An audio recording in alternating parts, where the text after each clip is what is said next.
Comme on dit, le Brésil, c'est le pays du foot. Donc pour moi, en tant que joueur, c'est vraiment un plaisir énorme et je savoure vraiment cette période. J'ai vécu des moments compliqués en Suisse avec des saisons en Challenge League qui n'ont pas été faciles. Je suis parti en Pologne, j'ai joué 2 ans là-bas et ensuite une belle année au Portugal. Et puis aujourd'hui, je me retrouve à Vasco au Brésil. Une fois allé manger avec Payet au restaurant. Il reconnaît en fait qu'on est des joueurs de Vasco et pendant qu'il coupait la viande, il essayait de nous prendre en selfie. Donc ça, c'est... Il y a un match très important que vous jouez contre Flamengo, un derby au Maracanã. J'y serai.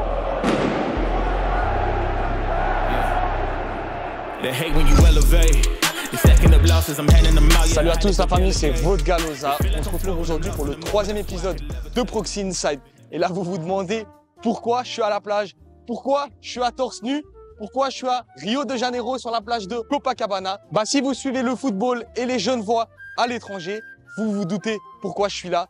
Parce qu'on va aller voir Maxime Dominguez, joueur de Vasco da Gama, premier Suisse de l'histoire à jouer dans le championnat brésilien. On va aller à sa rencontre. Suivez-moi.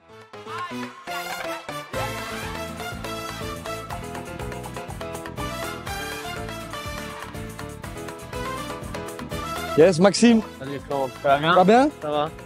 Écoute, bienvenue à Rio. Là, on est au centre d'entraînement et puis venez avec moi, on va passer une petite journée ensemble.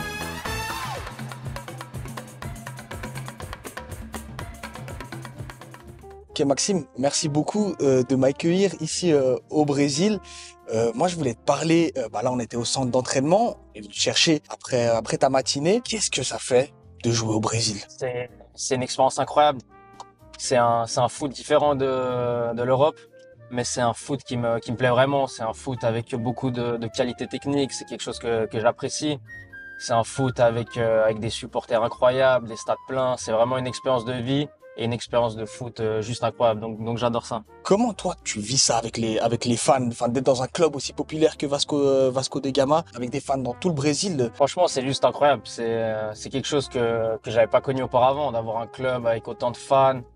Comme on dit, le Brésil, c'est le pays du foot, donc c'est juste quelque chose d'incroyable. Donc pour moi, en tant que joueur, c'est vraiment un plaisir énorme et je savoure vraiment cette période. Donc c'est vraiment quelque chose d'incroyable pour moi. Moi, je l'ai vu quand je suis arrivé au centre d'entraînement. Comment toi tu perçois ces infrastructures ici au Brésil?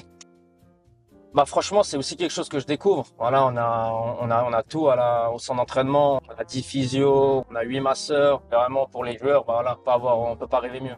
Je te propose qu'on aille peut-être chez toi pour parler un peu plus longuement, avoir une discussion un peu plus profonde, parce que je pense que c'est vraiment intéressant d'aborder ça avec toi, parce que tu l'as dit et les gens qui suivent le foot le savent, mais c'est vrai que ton parcours il est assez particulier et j'ai envie de revenir avec toi, donc on se dirige vers chez toi. On va à la maison, allez.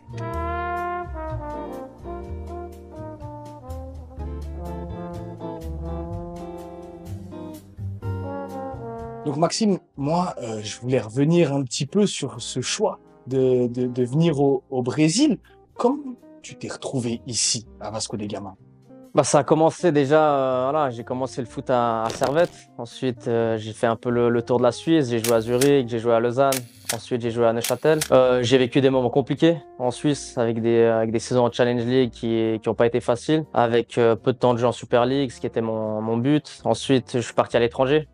C'était pour moi c'était quelque chose que je voulais essayer en fait après cette saison à Neuchâtel. Donc je suis parti en Pologne, j'ai joué 2 ans là-bas et ensuite une belle année au Portugal et puis aujourd'hui je me retrouve à Vasco au Brésil. Toi, Maxime Dominguez, tu as 25 ans, tu joues en Challenge League. Est-ce que tu te vois 4-5 ans plus tard dans un des plus beaux championnats de football au monde, dans un club légendaire comme Vasco da Gama? Alors non, pas du tout.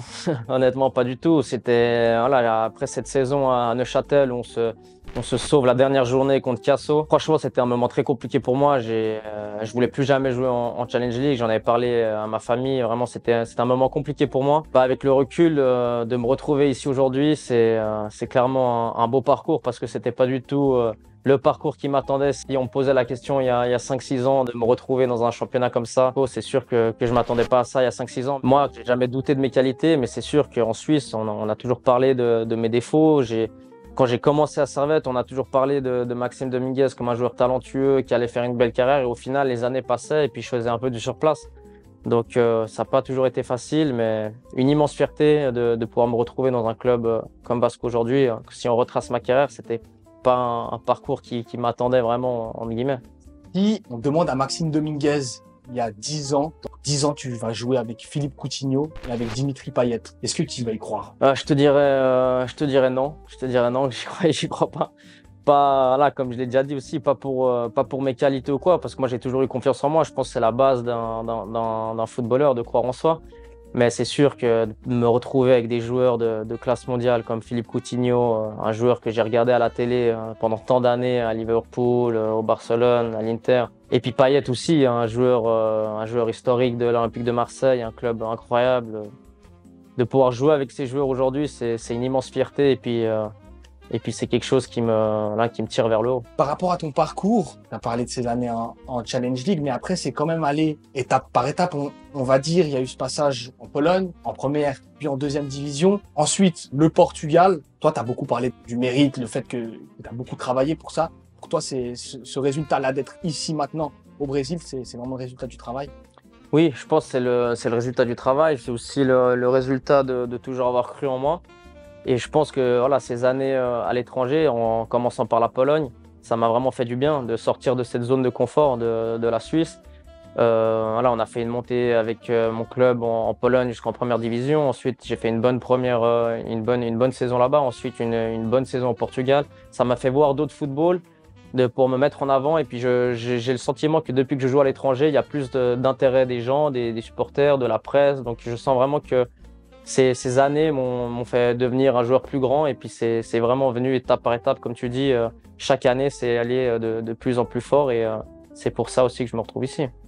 Si je peux te demander une anecdote de ta vie brésilienne, de ce que toi tu vis par rapport à cet engouement par rapport au club, c'est quoi que tu ressortirais? Une petite anecdote que j'ai, ça c'est qu'une fois allé manger avec Payet au restaurant.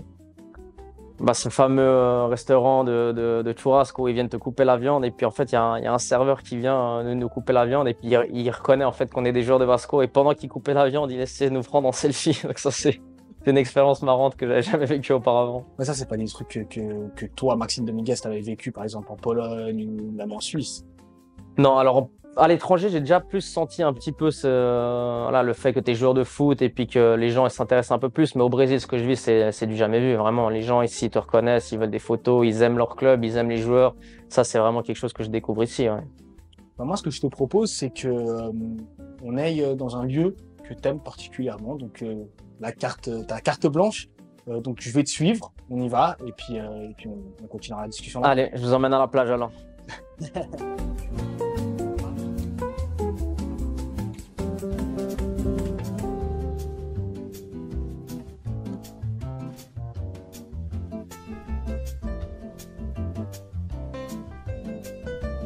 Alors Maxime, là tu m'as amené sur une plage, un endroit que tu affectionnes particulièrement. Où est-ce qu'on se trouve? Alors là, on est sur la plage de Barin. C'est un endroit que j'aime bien venir avec ma femme et mon chien ici. On aime bien venir se balader un peu et puis prendre l'air à la plage. C'est quelque chose de très important pour les Brésiliens, la plage. Donc elle est souvent pleine, mais c'est vraiment sympa. Il y a de la musique, tu peux boire une agua de coco, comme ils appellent ça ici, une coco de coco. Donc j'aime bien passer mon temps libre ici à la plage avec ma femme, elle adore ça. Donc c'est des moments de qualité qu'on passe ici. Et moi qui suis là depuis 4 jours, en vrai je comprends parce que vraiment les plages sont incroyables. Elles sont magnifiques. Et moi j'ai envie de parler justement de ton quotidien ici à Rio.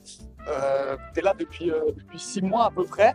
Comment c'est quoi une journée type la journée type de Maxime Dominguez ici à Rio? Alors ma journée type, là, ça commence souvent avec le matin à l'entraînement. Tôt à 8h, j'arrive au centre d'entraînement où là-bas on a le déjeuner avec toute l'équipe. Et ensuite on a une bonne séance qui dure à peu près 1h30, 2h. Et puis ensuite on a le repas en fait au centre d'entraînement. Puis ensuite j'ai l'après-midi de libre. Donc voilà, souvent comme je te l'ai dit, je viens prendre du bon temps ici avec ma femme.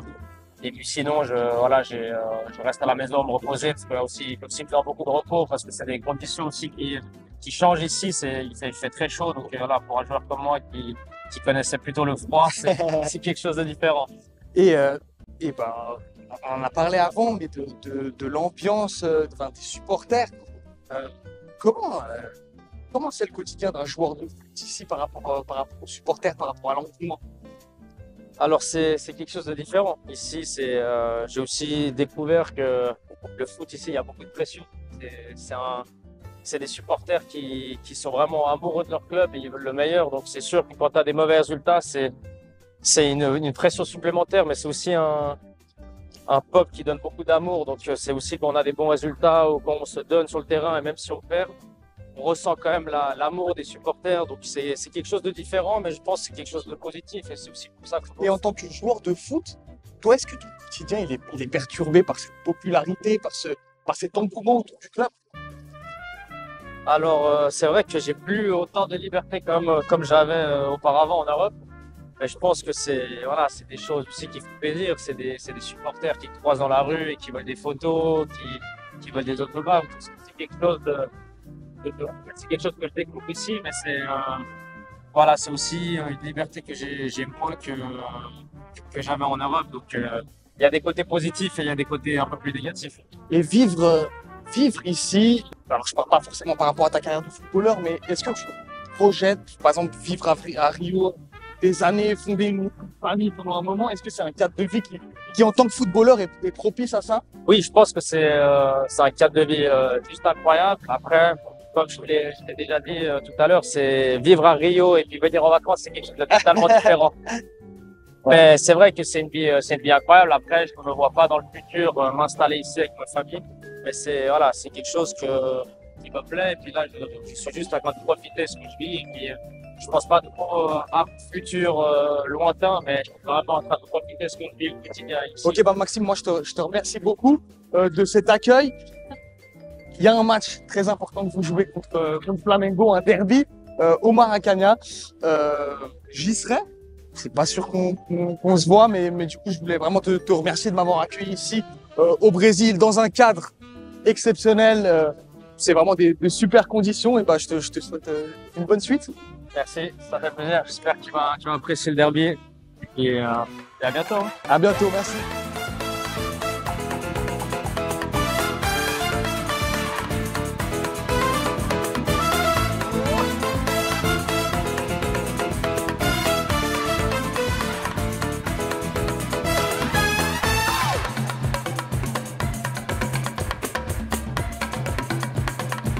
La famille, on se retrouve quelques jours après avoir rencontré Maxime. Je vous ai laissé quelques plans de drone, quelques plans de magnifiques voyages au Brésil. Mais là, on est en route pour le Maracanã pour aller voir le match contre Flamengo et Vasco da Gama.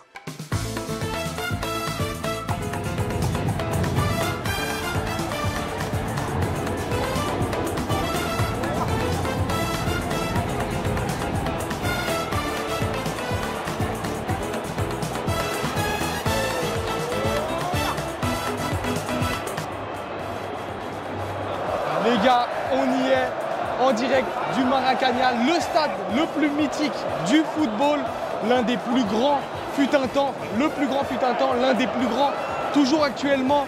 C'est ouf d'être ici, même si Maxime me le disait, en fait vu que c'est le championnat de Rio, c'est pas le même engouement, même si c'est deux des plus grands clubs de Rio qui s'affrontent, le stade n'est pas plein, les 78 000 places ne sont pas pleines, parce que le championnat de Rio, le championnat Carioca, il y a moins d'engouement, il y a moins de personnes au stade, mais l'ambiance est quand même là, l'ambiance est folle, c'est ouf d'être ici.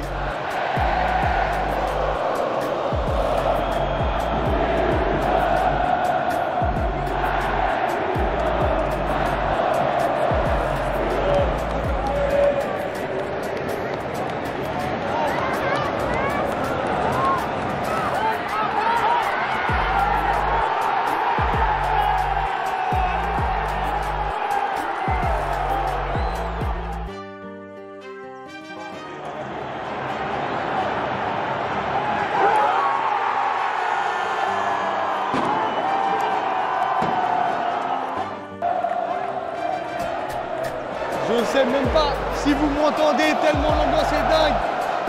Oui, il est censé avoir moins d'ambiance, mais franchement, ce que je suis en train de vivre là, c'est exceptionnel. L'ambiance est dingue. Les deux supporters, les deux camps ne font que de se répondre. Vasco met une ambiance de dingue. Ça me donne des frissons.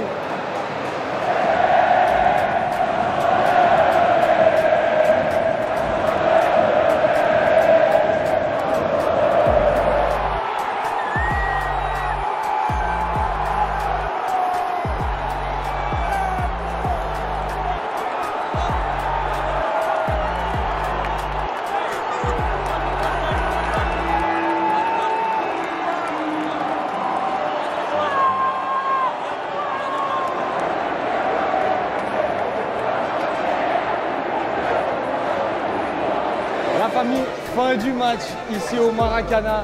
Malheureusement, défaite 2-0 pour Maxime. C'est triste, c'est dommage. On l'aura pas à la caméra. Mais j'espère que vous avez passé un bon moment, que c'était une belle découverte pour vous, que vraiment ces images, elles vous ont mis, comme moi, des frissons. En tout cas, cette escapade brésilienne, c'était un plaisir. Et je vous dis à bientôt pour une nouvelle vidéo sur Proxi Foot.